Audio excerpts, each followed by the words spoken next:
Bab 989. Aku bukan orang yang seperti itu.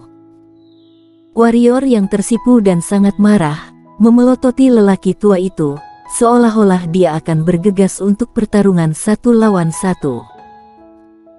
Sebelum itu, lelaki tua yang mencurigai warrior yang mengerutkan wajahnya, dan berkata, "Ada apa denganmu? Aku tidak mengatakan bahwa kamu adalah orang seperti itu. Aku benar-benar bukan orang seperti itu." Nada bicara warrior yang tegas, tidak diragukan lagi. Oke, kami tahu kamu bukan orang seperti itu." Pada saat ini, Wu Chen berkata, "Jangan salahkan tetua, dia bertanggung jawab atas harta perkumpulan pedang kuno kami. Harta itu lebih penting baginya daripada nyawanya. Awalnya harta itu hanya bisa dimiliki oleh orang-orang yang telah memberikan kontribusi besar bagi perkumpulan pedang kuno kita. Tapi kali ini situasinya berbeda, kami bisa meminjammu dulu." Warrior yang buru-buru berkata, "Aku akan pergi melalui api dan air untuk sekte, setelah kematian." Melihat sikap warrior yang, semua orang mengangguk puas, bahkan tetua yang memiliki sedikit keraguan terhadap warrior yang juga sedikit mengangguk. Sekarang diafragma rasial Lu telah dihancurkan, dapat dikatakan bahwa warrior yang adalah harapan masa depan perkumpulan pedang kuno. Suasana hati mereka pada warrior yang sangat meningkat. Di lapangan, Master Gu mengerucutkan bibirnya. Dia tahu lebih baik tentang karakter warrior yang. Berkali-kali, warrior yang memang mengatakan bahwa satu bukan buro, tapi berkali-kali, dia jelas-jelas pria yang tak tahu malu.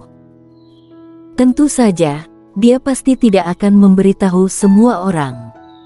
Dia adalah guru dari warrior yang. Jika bukan dia yang melindungi warrior yang, siapa lagi yang akan melindunginya? Segera, warrior yang mengikuti tetua dan Master Gu ke aula yang disebut Pavilion Jianbao. Aula utama memiliki 4 lantai, dan ketiganya mencapai lantai 4. Di tengah dan 4 sudut lantai 4, ada 5 pancaran cahaya pedang, dan di dalam pancaran cahaya pedang ini, benda-benda bersirkulasi.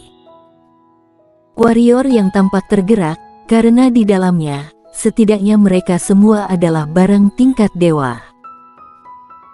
Tetua ragu-ragu, lalu berkata, "Nak, barang-barang ini adalah peninggalan sekte kami. Kamu, Nak, harus berhati-hati, jangan mengacaukannya." Mata warrior yang sedikit berkedut, lelaki tua ini masih sedikit enggan. "Tetua, jangan terlalu repot, cepat keluarkan. Kondisi di perguruan lautan awan tidak memiliki sisa waktu yang banyak."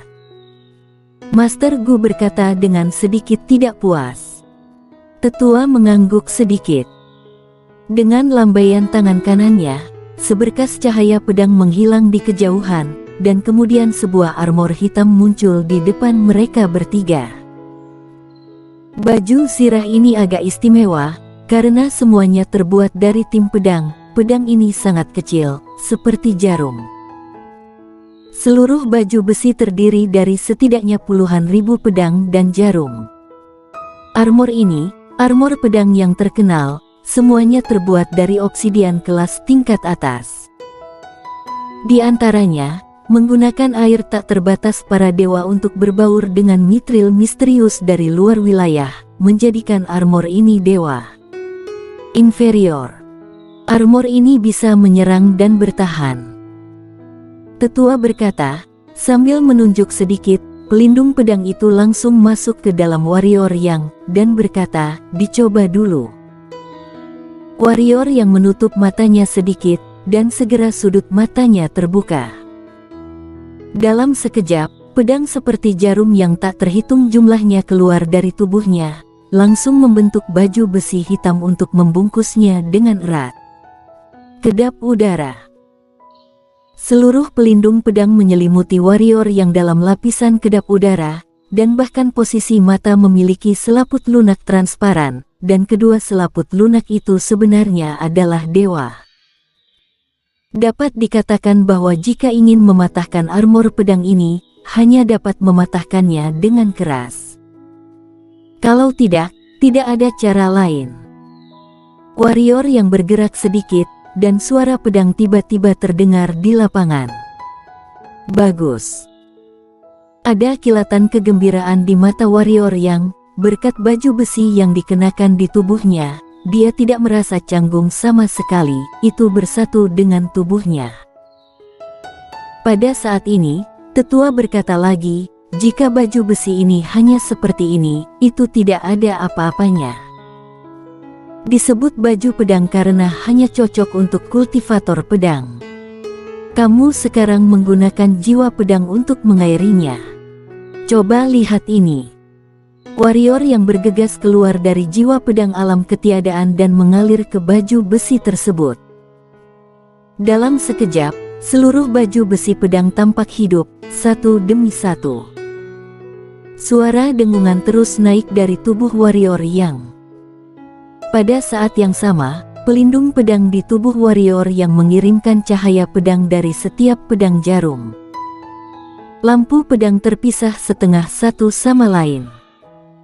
Penggabungan dan sambungan membentuk sebuah tirai cahaya. Tirai menutupi warrior yang.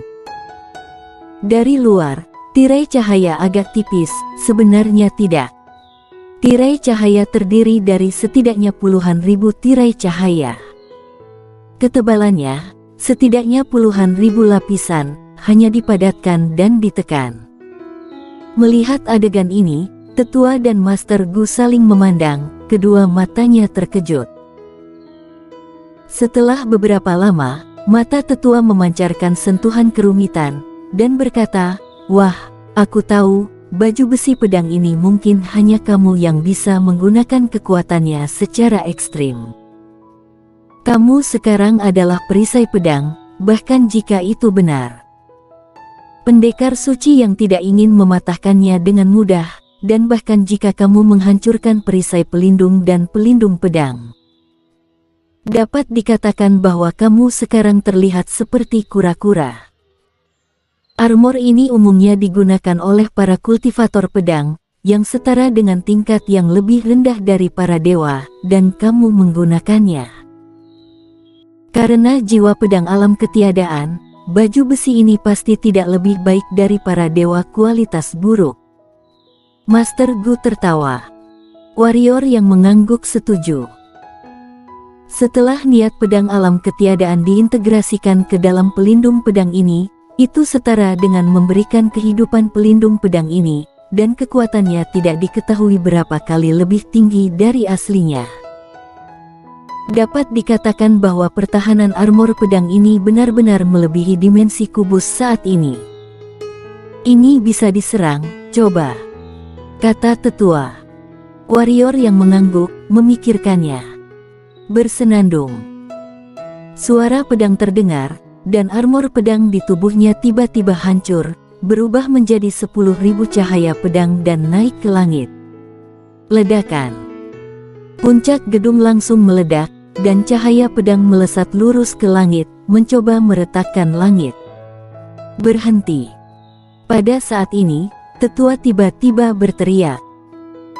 Warrior yang sedikit terkejut, ketika dia melihat dengan hati-hati, dia menemukan bahwa formasi pedang yang semula menjaga puncak pedang kuno terkena cahaya pedangnya saat ini. Itu telah terdistorsi, seolah-olah akan rusak di saat berikutnya. Warrior yang kaget, dan pikirannya bergerak cepat. Tiba-tiba, cahaya pedang langit berjatuhan sekaligus, dan akhirnya semua jatuh ke tubuh warrior yang, dan berubah kembali ke baju besi pedang.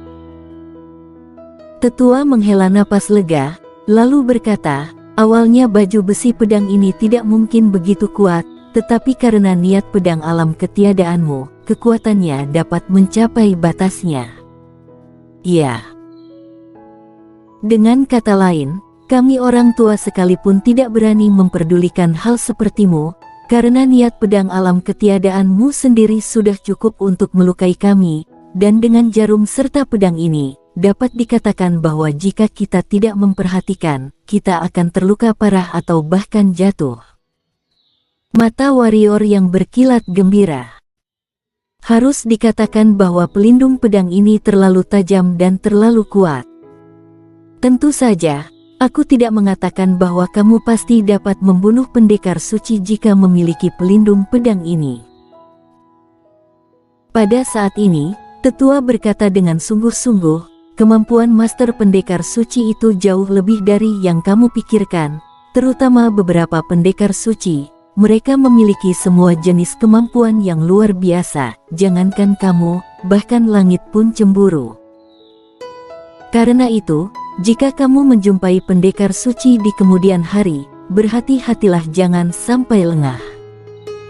Apa yang dikatakan tetua itu benar.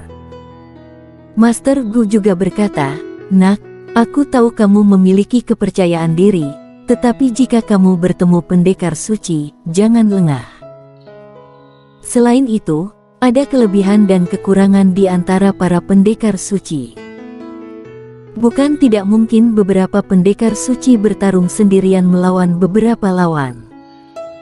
Jadi, santai saja, jangan sampai kami orang tua datang menjemput mayatmu suatu saat nanti." Warrior yang melirik mereka berdua, merasa hangat, segera mengangguk, dan tersenyum, "Jangan khawatir, aku tidak sebodoh itu." Kemudian warrior yang melihat keempat sinar cahaya pedang yang tersisa di samping, dan artinya sudah jelas dengan sendirinya. Mulut tetua sedikit berkedut. Setelah waktu yang lama, dia menghela nafas pelan dan berkata, "Yah, bagaimanapun juga aku meminjamkannya untukmu." Seperti yang dia katakan, tetua melambaikan tangan kanannya, salah satu sinar cahaya pedang pecah, dan cahaya hijau terbang keluar darinya, dan akhirnya melayang di depan mereka bertiga. Lampu hijau menghilang, dan pedang lain muncul di depan warrior yang dan mereka bertiga. Pedang itu panjangnya 3 kaki, lebarnya 2 jari, dan berwarna hijau. Bilahnya tipis, memancarkan warna hijau pirus samar, selain itu, tidak ada yang istimewa. Nama pedang ini adalah Biluo, dewa kelas bawah, dan terbuat dari benda misterius dan kekuatan misterius. Orang yang memegang pedang dapat menggunakan pedang ini untuk memanfaatkan kekuatan langit dari langit. Setelah berbicara, tetua berbalik dan melambaikan tangan kanannya, salah satu sinar cahaya pedang pecah, dan kemudian pedang lain muncul di depan mereka bertiga. Panjang pedang biru di pedang domain ini sama persis, yang membedakan hanya warna pedangnya yang kuning tua. Nama pedang ini adalah Huang Quan, para dewa tingkat rendah. Pedang ini juga terbuat dari benda-benda misterius dan kekuatan misterius. Itu adalah pasangan dengan langit biru itu. Orang yang memegang pedang dapat menggunakan pedang ini untuk menggambar di kekuatan bumi. Jika kedua pedang itu menyatu, itu setara dengan mampu menarik kekuatan langit dan bumi. Katakanlah begini, jika kamu menggunakan semacam keterampilan hitam, dan dengan berkat kekuatan langit dan bumi, keterampilan hitammu akan langsung sebanding dengan para dewa. Kata tetua. Lalu jika yang aku tampilkan adalah para dewa tingkat rendah, bagaimana kalau menambahkan kekuatan langit dan bumi ini? Warrior yang bertanya tiba-tiba. "Aku tidak tahu," kata tetua. Warrior yang menggerakkan mulutnya sedikit, dan berkata dengan heran, "Mengapa kamu tidak tahu? Apakah tidak ada yang pernah menggunakannya?" Tetua mengangguk dan berkata, "Belum pernah ada yang menggunakannya, karena kedua pedang ini memiliki persyaratan yang sangat tinggi untuk jiwa pedang. Hanya alam ketiadaan setengah tingkat jiwa pedang hampir tidak bisa mengendalikannya." Meskipun master pedang adalah alam ketiadaan setengah tingkat, tetapi dia memiliki pedangnya sendiri. Karena itu, dia tidak tertarik dengan kedua pedang ini. "Sekarang, untuk sementara lebih murah untukmu," Aku pasti tidak akan mengubur mereka.